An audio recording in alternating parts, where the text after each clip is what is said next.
বলি যে আমি ফেসবুকে মনে হয় 2 দিন পরে আজকে একটু ঢুকেছি।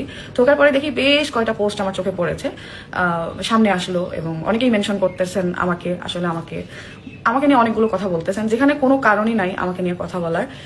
রিসেন্ট কিছু পোস্ট ভাইরাল হয়েছে, এই যেমন মেহেদি ভাইয়া, হ্যাঁ, যেহেতু কাকলি আপু মেহেদি ভাইয়াকে মামা বলে ডাকে, তো এই জন্য আমিও ভাবছি যে যদি কখনো দেখা হয় আমিও মামা বলেই ডাকবো, যদিও আমাদের কখনো দেখা হয় নাই বা কোনোদিন কথাও হয় নাই, বাট আমি চিনি ওনাকে, হ্যাঁ, আমি মেহেদি ভাইয়াকে চিনি।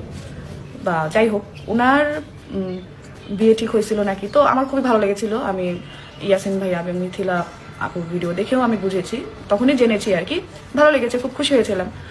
তো ভাগ্যে কার কখন কি আছে এটা তো বলা যায় না, কোনো কারণে তাদের বিয়েটা ভেঙে গেছে। এখন তার হবু ওয়াইফ বা যাই হোক এঙ্গেজমেন্ট হয়েছিল যার সাথে, উনি নাকি ভিডিওতে এসে ক্লিয়ার করে দিয়েছে যে বিয়েটা ভেঙে গেছে এবং দুই পরিবারের সম্মতিতে। তো স্বাভাবিক একটা মেয়ের হয়তো খারাপ লাগছে, ভিডিও করছে, বলছে। এবং যতটুকু শুনলাম যে মেহেদি ভাইয়ার কোনো দোষ নাই এখানে, অ্যান্ড মেয়েটার একটা পাস ছিল ভাই। এখন এখানে তাদেরকে নিয়ে যখন পোস্ট করতেছেন, তাদের যখন ওই যে বাজে বাজে পিকচার দিয়ে আপলোড করতেছেন, পোস্ট করতেছেন, হ্যাঁ, এবং বলতেছেন যে স্মৃতির অতীত ছিল, এই ছিল, ওই ছিল, বাপি মেনে নিছে, তার বাপি ফ্যামিলি মেনে নেয়নি, এটা নেয়নি, সবাই কি আর স্মৃতির মতো পটাইতে পারবে না, বা এগুলো কেন আসছো? আমি জাস্ট অবাক হলাম যে অন্যদের নিয়ে পোস্ট করলেন, সেই জায়গায় স্মৃতি আর বাপ্পি আসলো কেন? স্মৃতি আর বাপ্পি ওইখানে কি কোনোভাবে ইনভলভ, যে স্মৃতি আর বাপ্পি দেখতেছেন, মানে টেনে নিয়ে আসতেছেন?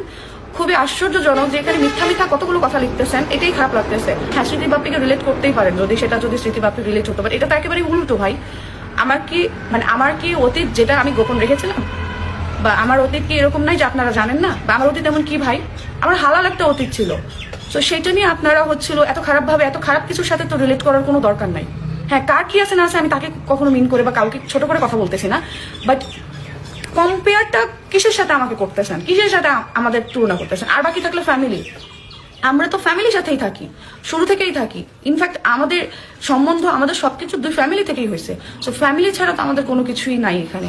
এখন আমাদেরকে আপনারা সবসময় টেনে হিচড়ে সব জায়গায় নিয়ে যায়, ছোট করে কেন কথা বলেন? আর বাপ্পিকে পটানো মানে কি? পটিয়ে যদি বিয়ে করা যেত তাহলে মানুষের এত বছরের রিলেশন ব্রেকআপ হইতো কেন? পটিয়ে যদি মানুষের সাথে সংসারই হতো 20 বছরের সংসারও কেন তাহলে ডিভোর্স পর্যন্ত চলে যায়? তো ভাগ্য বলে তো একটা কথা আছে যে জন্ম মৃত্যু বিয়ে, এটা 3 বিধাতা মিলে কথা, তো এটা তো সবার জানা কথা একটা বিষয়। তো এই জায়গায় তার সাথে যদি মেহেদি ভাইয়ার যদি বিয়ে হয়ে থাকতো তাহলে হয়তো আরো খারাপ অতীত থাকলেও হইতো। আর হবে কিনা সেটাও তো জানি না, তাই না? আর কি হবে সেটাও জানি না, বলতে পারবো না। কার ভাগ্যে কি আছে তাও তো জানি না। এখন আগে থেকে যদি তার জীবনের সবকিছু জানাশোনা থাকতো, আর আমি তো যতটুকু শুনলাম যে মেহেদি ভাইয়ের নাকি কোনো প্রবলেমও ছিল না, আমি কারো পার্সোনাল বিষয় নিয়ে কোনো কথা বলতেই চাচ্ছি না।